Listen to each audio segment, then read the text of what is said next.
It's the Daily Drama Podcast with Stephen Bradford, presented by dailydrama.com. It's been an eventful week, man. It has been for sure. People know probably that we have an upcoming tour coming up in but a couple weeks. We're going to be in the Midwest and the Northeast. All the Midwest shows are sold out, but there are still some tickets remaining in Philadelphia, in New Jersey, and Albany, because Boston is sold out, as is Long Island. Wow. Yeah. So Chicago and Long Island, that theater is pretty big. It's 300 plus. Yeah. So Chicago is sold out. Detroit's sold out. Cleveland is sold out. Philly has some space. Dude, maybe next year we find bigger places. Yeah. You know what I'm saying? Because here's or we leave room for two shows.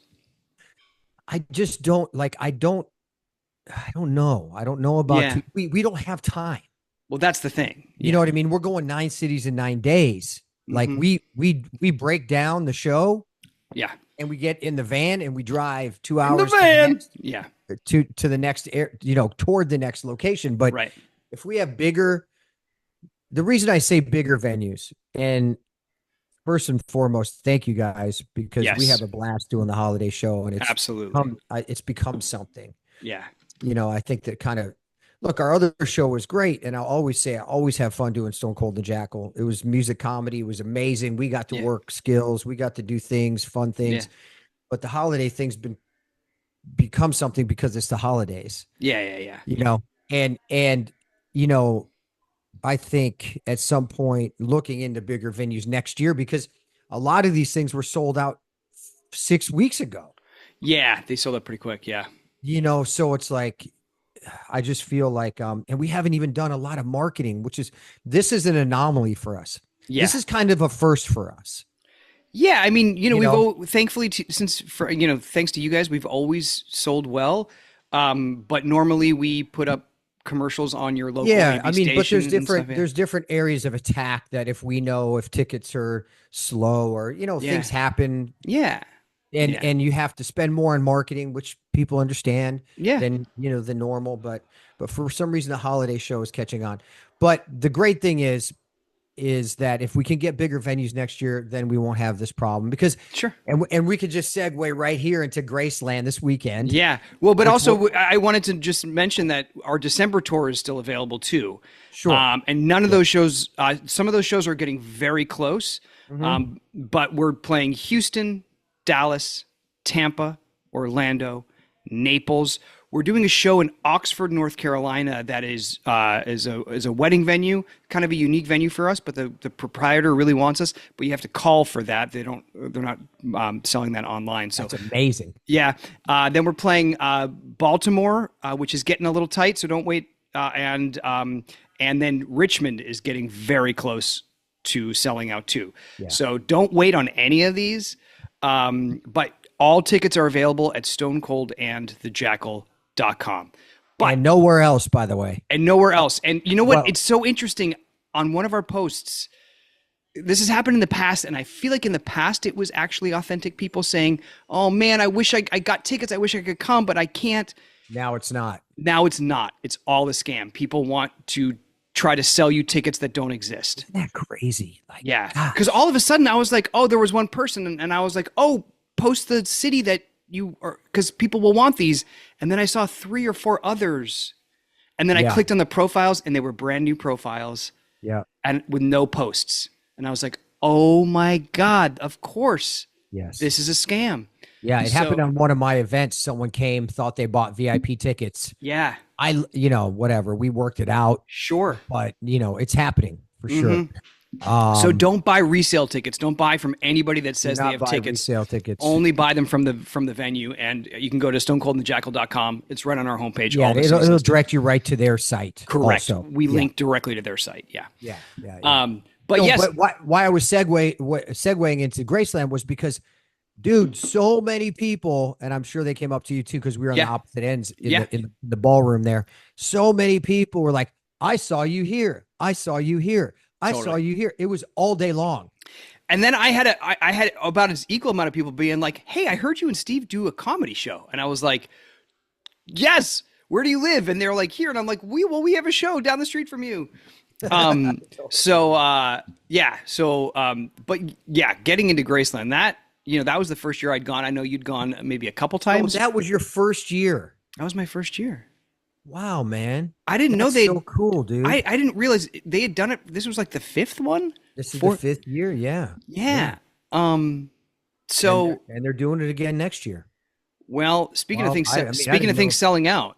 I didn't know if I was supposed to say that or not, but I think I can because they announced it. They announced it. They did announce it there. Yeah. Right. They said. Yeah. Yeah, man, I was so impressed with the facility. I was so impressed with, what was so cool? And, we're going to get into the nuts and bolts of it a bit, but my overall takeaway is that what a joy-filled group of people. Like everyone was really enjoyed being there, and like it was just such a celebration of the show, a celebration of the viewership, a celebration of the community that we are with our viewers.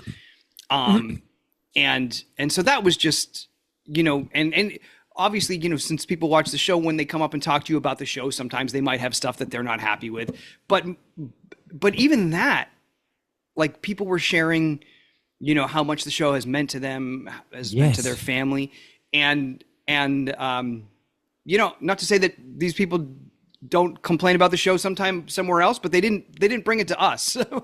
No. It was just beautiful. It was lovely. Yeah. So I'm glad you had a good time, first and foremost. Yeah.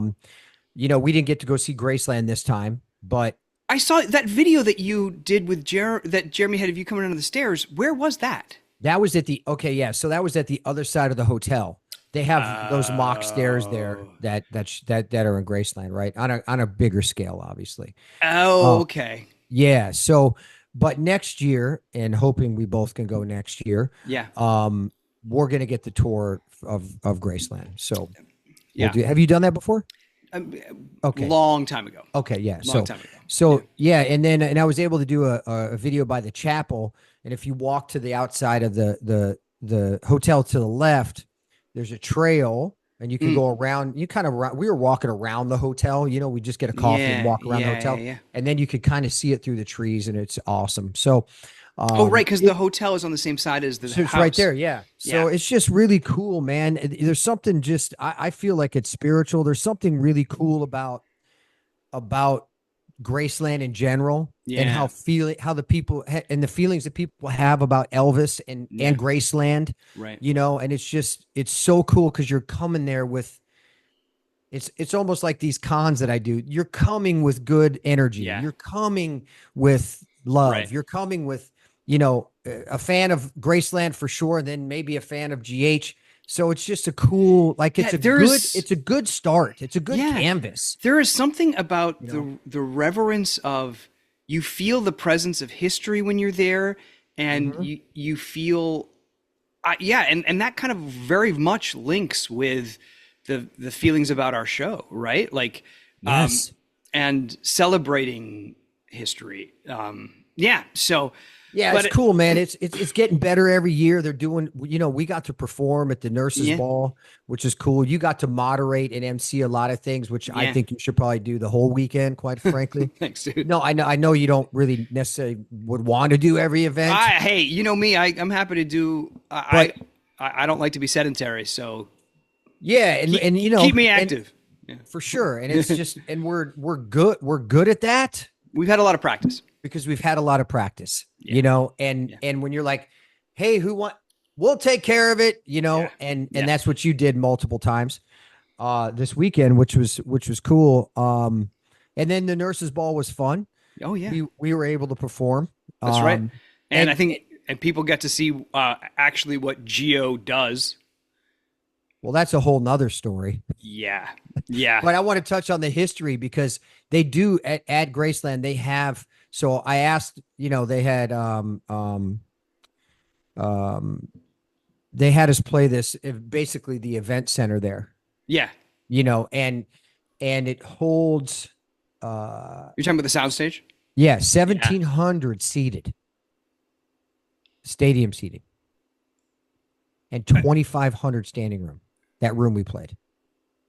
Oh, when it's not set for dinner, kind Correct. of like When it's set for a concert, like Blues Travelers are going, Rick I Springfield's see, been there, and they're just doing rows. and they're doing rows. Yeah, Yeah. yeah. So, and the sound guys, that we got to know, who were great. You know, he's been working there.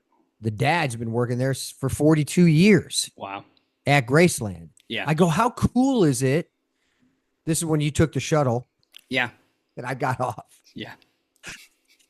How cool is, I said, how cool is it to be able to do what you love and live there also? Yeah. Live where like he wants to live there, and he gets to go to Graceland every day and do these events, and they get to travel a little bit, and they have, big bands coming in all the time. Yeah. So I just thought it was super cool, man. I love it there. I love if we feel at home back in the green room, we're like, oh, this is just like another music event, a venue that we love to do. And and then we got to perform, which, was always a blast. Was fun. It's been a while since we performed live though. Well, in singing those songs too, we haven't sang that. We sang a collection of either songs that we sang with Port Chuck, songs that we created a Stone Cold and Jackal version of, So let me ask, because I was trying to ask some fans who were Port Chuck fans. Yeah, and I was like, where was our last hurrah? Well, it was not the one on the van, not the van run. The last one with the whole band, you mean? Yeah, the last one with the whole band. We should try to find out. What year was that? That's a great question. I don't know. Probably 14 or 15. And we probably didn't even think it would be our last show. Or did we? I don't know. Because I thought we talked about it in the interview in BB King's behind the set. I said, I think this is our last run. But we had farewell tours a lot.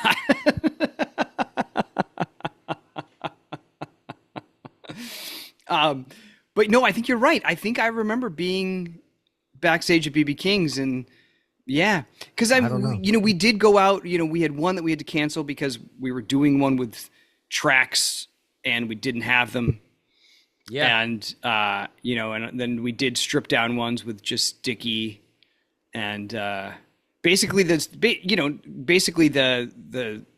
format that the day players use, where they have one of, obviously they have Wally who plays the guitar, and we had Scott who plays the guitar. Yeah. And then they bring Port Chuck's drummer Dickie, who's he's like a one-man band. He'll play percussion and play lead guitar for you at the same time. I don't even know how that works. Yeah. So he's really all you need if you're doing small venues, That's true. Yeah. And that format works really well for the kind of rooms that we play. But anyway, traveling to Graceland, getting there, we all got there as we meant, you took a circuitous way to get there. But Friday night was the costume contest, and the format that we used for that ended up being really fun. Everybody get to say, their name, who they dressed as, what their favorite GH memory was, and then our panel of judges, which was Donnell, Tabiana, and Gio, with help from Kirsten and Evan Hofer, picked the top 6, and then they got to pick one of us to be their proxy for a game of musical chairs. So the entire audience got to watch their 6 of their favorite actors play musical chairs, and that's how we decided the winner and the places. So that was really fun. And then we did panels, as Steve said, and the nurses' ball was awesome. Lynn Herring came in. She got there. Her signing line went a little long, so she didn't get to rehearse. She just throws on this slam and dress, runs out there, and holds court. She's incredible. Yeah, she's amazing. So that was awesome. People did some scenes that they had submitted, and were able to do some scenes with Evan and with I forget who's Kate. I think it was Kate. Oh, and Kate Mancy. That's right. Yeah. So anyway, it was great. But then, some of us had to leave Sunday night because we had to work Monday. Some people were able to stay and do the karaoke event, but both Steve, me, Kirsten, Laura, we all had to leave. And the flights out of Memphis were a little challenging, and Kirsten and I had an especially hard time. I was supposed to leave at 6:22 to Chicago and then connect on a 9:20 to Los Angeles. My 6:22 flight got delayed till 10. Sheesh. And so then I was like, well, Kirsten's flying through Dallas to get to LA. I was like, maybe I should get on Kirsten's flight, but it gets to be 7:45. Her flight's supposed to leave at 8, and her plane's not there. And then all of a sudden it gets to be 8 o'clock. Her plane's still not there. And I'm like, she's not going to make her connection in Dallas either. Yeah, no, that's the connecting world really sucks. Yeah. So, but I was like, maybe I go to Dallas with her just cause. But then all of a sudden I got a text that my flight was boarding. So my flight actually left at 8:20 instead of whatever maintenance issue they had got figured out earlier than they thought. Great. So I'm running back and forth being like, should I be on this flight to Chicago or should I go with Kirsten? She had her daughter with her, Harper. Like, should I go? So I was just running back and forth. So I finally got on my flight to Chicago, but it was very clear that I was going to miss my connection. So thankfully, O'Hare has this Hilton in the airport, which we've stayed. It's the best Hilton, by the way. Right? Remember that Gaslight bar? Yes. We've stayed there. Yes. We've gone there together. Yeah. Yes, I've stayed there a lot in that Hilton. It's awesome. So, and then I get on a 7 a.m. to LA because my call time wasn't 12:30, and I was like, oh, I get in at 9:30. I get on the plane. Of course, the captain's like, we're boarded, and the captain's like, just the captain speaking. We have a maintenance issue, and I'm like, are you kidding me? So, but we were delayed for about an hour on the tarmac, but we got off. I got to LA by 10:30. I was like, oh, I got plenty of time. This is great. I was going to work and then fly home from Burbank Airport, which is a separate airport. So I was like, you know what? I'll get a one-way car rental from LA to Burbank. I'll stop and get coffee, go to work, then drop the car off at the other airport and fly home. Sounds just so easy and perfect. Get the car. I'm on the highway in downtown LA, and all of a sudden the tire monitor pops, and you see the pressure just go when I start feeling it, like the and I'm in downtown LA. Yeah, and you're like, there's no Buc-ee's around here. There's no gas stations. There's no anything. Yeah. And so I pull over and I'm like, what kind of car was it? It was a Chevy Malibu. It was a nice 24 Malibu. It was nice. Okay. So yeah. So did we not change the tire? I know how to change a tire. It was my driver's ed thing. I know how to do it. Yeah, I know. So I go into the trunk. There's no spare. No way. It's an inflator. Come on, man. So I use the inflator. And then you got to pay for that freaking tire. So I plug it into my cigarette lighter, or the plug. It's not with the old cigarette lighters. Right. And I'm like, it's not inflating very fast. That's not a good sign. And then so I get it up to like 25, 30 PSI because it's like a 35 PSI. And as soon as I unplug it, I just hear shh. And I look, there's a screw sticking out of the tread. And I'm like, what do I do? What? And like, so I call Hertz and they're like, we don't replace tires on the road. We're gonna have to tow it. And then I was like, well, if I'm towing it, I'm not paying Hertz to tow it. I'm paying AAA because I have AAA. And so the rental car that I'd been in for like 25 minutes, I had to get out, have it towed, and take an Uber to work. And I was an hour late to work after being early and getting through all that stuff, having to sleep in Chicago. Hey, then all of a sudden, oh man, it was just like. But listen, this is the thing about those delays. You just never know what you might have been saved from. That's true. No, you're right. You know what I mean? Yeah, you can't get angry at a maintenance issue. No, you can't, dude. Somebody said to me, it was like, delays are blessings. If you look at it as a blessing, because you surely don't know what would have happened. Right, if they had missed it. Right. So you just don't know. Yeah, like the maintenance issue for the flight from Chicago to LA was like, our landing gear is a little off-centered. It's like, yeah, let's deal with that. Yeah, let's fix that. Fix that. That's funny, dude. Anyway, but thank you to everybody that came to Graceland. It was a blast, and I was looking on my phone because I messaged Lisa Garvey, who's in charge of over there, and the pre-sale, they have stuff on pre-sale. Oh, okay, great. If you go to Graceland and you could put a deposit down for it'll just be applied to whatever package you choose. Right, because they haven't fleshed it out yet. But you get first choice. Oh, that's great. Because nice. I know certain packages sold out, and I heard that a lot, that, hey, the top package is gone. Well, again, just don't wait because, Sure. This Yeah, was yeah, supposedly the best one so far. yeah. Yeah. Well, I mean, it's And all, people had a these lot of fun. things, the more you do them, the better they get, right? Because you know what works, what Yes, doesn't work. And of course, yeah. yeah. So, but then when I made it back, I had fantastic scenes that I got to work with. I got to work with you and a couple other of our favorites. Like doing a group scene with those people. I mean, I felt very lucky. Yeah, it was fun. It It was was fun. fun. It was a big day. I hit a wall. I got in because I flew in too early that Yeah. morning, and then I started right.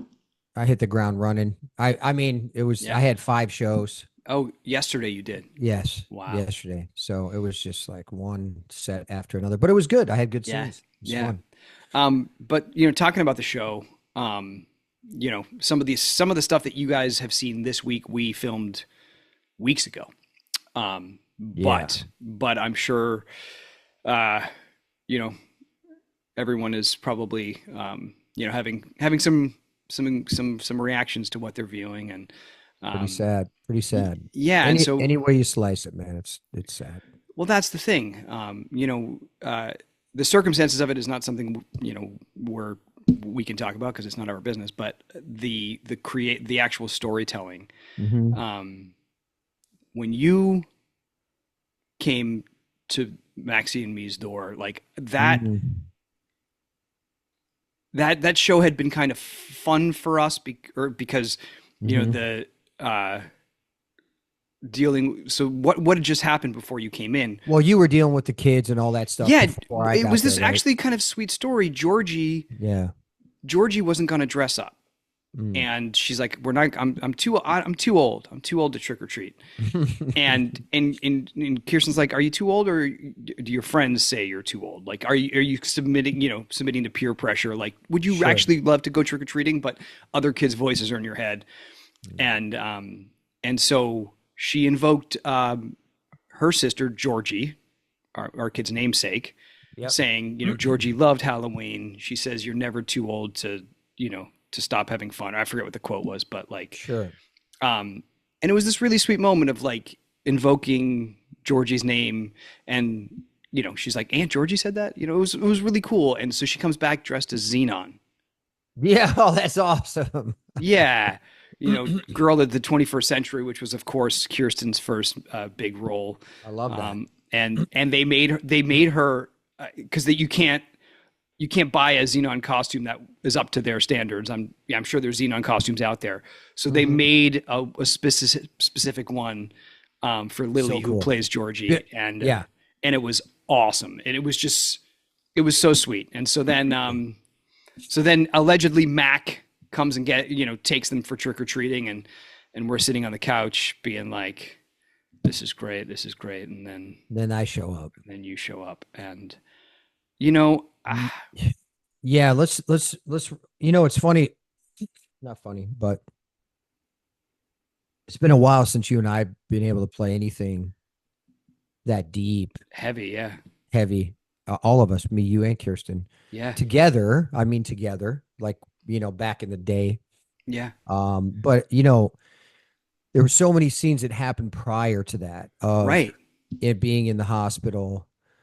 Everybody did an amazing job, like incredible. Everybody was, it was very sad because obviously Kelly was leaving, Right. and then the emotions of the character passing and all these things.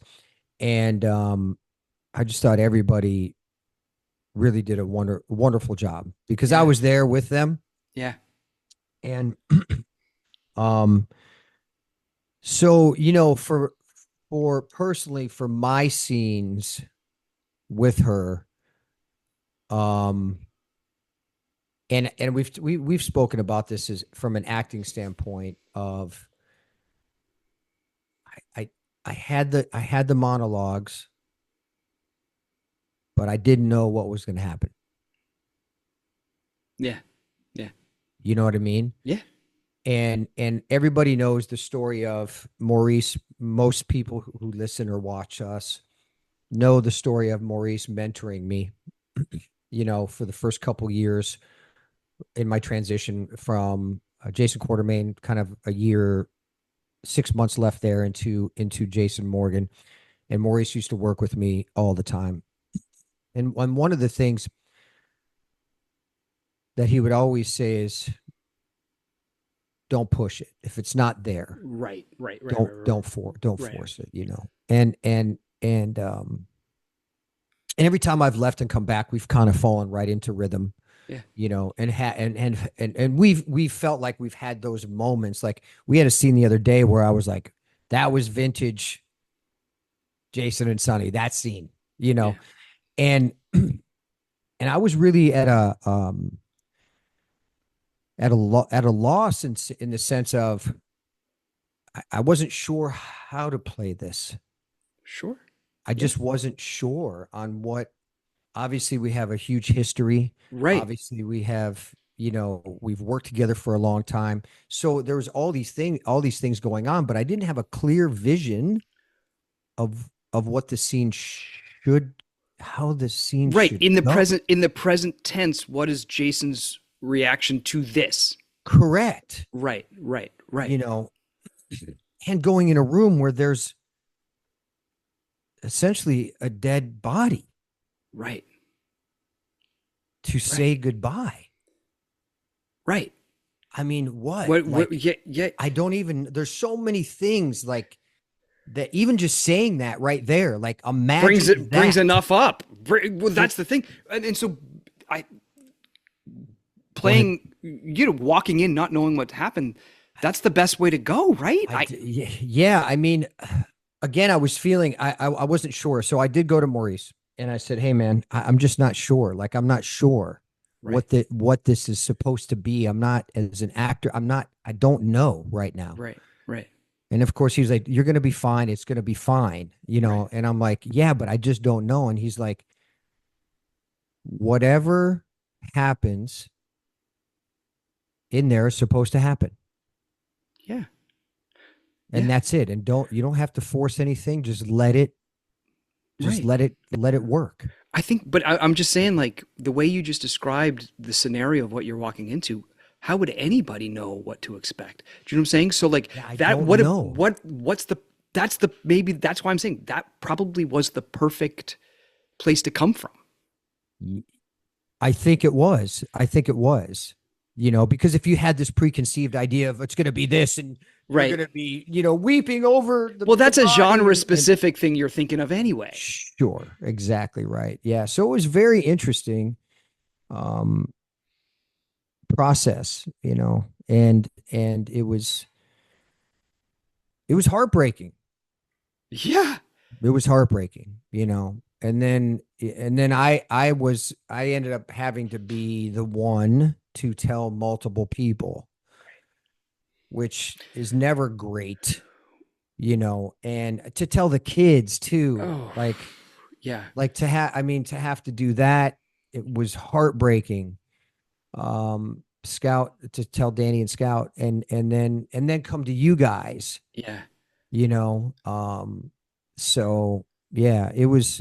Well, it's yeah, because obviously everyone that was told was given the opportunity to react in real time, maybe be a little more forthcoming with thoughts and stuff in that first moment than maybe is would be in real, who knows, but like, but you Yeah, have to be this, not kind of the sounding board for that, and sure. and then and that's hard. Well, because you can't. That's and I make jokes about Maurice, giving me the boot camp of acting, like, go deeper, go deeper, go deeper, Right. and you're the messenger of such a deep, you know, tragic, sad message. Yeah. You have to bring it. Well, Like, what it seemed like you were doing, at least in our scene, was granting us, like really letting us know that it was okay to have our reactions, like being, sure. do you know what I mean, being um and that's what it felt like your action was like, you're allowed, I'm giving you the space to feel what you feel, like that's what it Yeah, felt like to me, like you were being generous in that way. yeah, And but yeah, because that's challenging, and you don't want to, like, maybe the instinct in some cases would be to re-experience the depth of it over and over again. hmm but especially when you're there to give the other characters that opportunity, you don't want, yeah, you know what I mean? Like Yeah, that. yeah. Yeah. There's definitely a fine line there as you know, if you're thinking as an actor Yeah. and sharing the news, and you don't want to make it all about me. I don't want to make it all about me.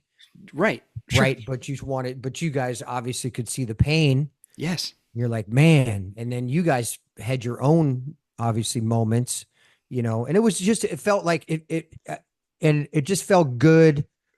That scene, I think it felt good also because we were together. Yeah. Right. And Yeah. there's trust there, and we've worked together for years, all of us. So there was the freedom there to feel what I was feeling, not obviously make it self-indulgent and everything that somebody might or could do in that situation. Yeah. But also let you guys do what you do. And it just, I thought the scenes came out, you know, Yeah. really, really, I mean, you know, Frank was there. I was like, man, you guys, that was awesome. We're filming this before they've aired. You guys are going to see this later. So I haven't seen how they turned out, but yeah, I haven't seen it either. What I will always remember from these, the doing of them, is that, obviously it's for my character, but for also us as people, there is a lot to express in the sadness of this, right? And so those come together, and we had dialogue about kind of like disbelieving it. No, this can't be real. I'm never going to have this again. I'm never going to experience this again with her. And then there was the moment where you left, and I was able to hug you, which like did something to me, obviously. And then when you left, we kind of like stumbled back, not stumbled, I don't want to say that, but like kind of just like walked back into the space of the room, kind of feeling ourselves what we were feeling. And then we looked at each other, and I just put a hand on her shoulder, and we just kind of collapsed into each other, and just it all came out. Wow. And it was like, feeling that with her, feeling like it just all came out. And I'm so grateful that we had that. Yes, for sure. Yeah, it was interesting because I think, because during rehearsal, it was me actually supposed to be hugging her. Remember? Right. Yeah. And I said, it doesn't make really sense because maybe the proximity of where she was also, but I said, if there was ever a time I would hug Spinelli, it would be now. Yeah. And after all these years of being like, for us to hug there, there was history there. So, and I think it was really great, and I think it was a conduit to a moment there that maybe obviously helped me, but helped you guys in there too. Like, sure. I don't know. It just all worked out, Yeah. And the other thing that about the prior scenes real quick, and we can wrap it up. But the other thing was that, I had to shoot that stuff with her first and then go backwards. Oh, because we shot everything out of order. So those are my first scenes. And then all the other scenes of, oh, there's a problem, and me coming in and seeing there's a problem, and then talking, and, oh, it's not looking, whatever. And so it was just really interesting to have gotten all that emotion out. Yeah. And then have to go back. And I know people do this in movies all the time. Right. But as an actor, it's not your favorite thing to do. No. You would like the lead up, like the audience is seeing, right, to the finish. And oftentimes we have the luxury of being able to go in order, but not. We do, yeah. We didn't have that luxury because we're in the nurse's station or hub, whatever you want to call it. Yeah. And whatever, the room's right there, and the hut. So there was a lot going on. Yeah. Obviously, as you can imagine, but but yeah, man. Yeah. What a week. What a week. But what a week all around. That's right. Well, we appreciate you all watching. We appreciate you all coming to see us wherever we are, whether it's with the whole cast or whether it's just Steve, whether it's Steve and me. Yes. And Very sweet. We yeah. appreciate it so much. All right. Well, everybody have a good rest of your weekend, good rest of your week, whenever you may be listening to this, and we'll be talking to you soon. You guys are awesome.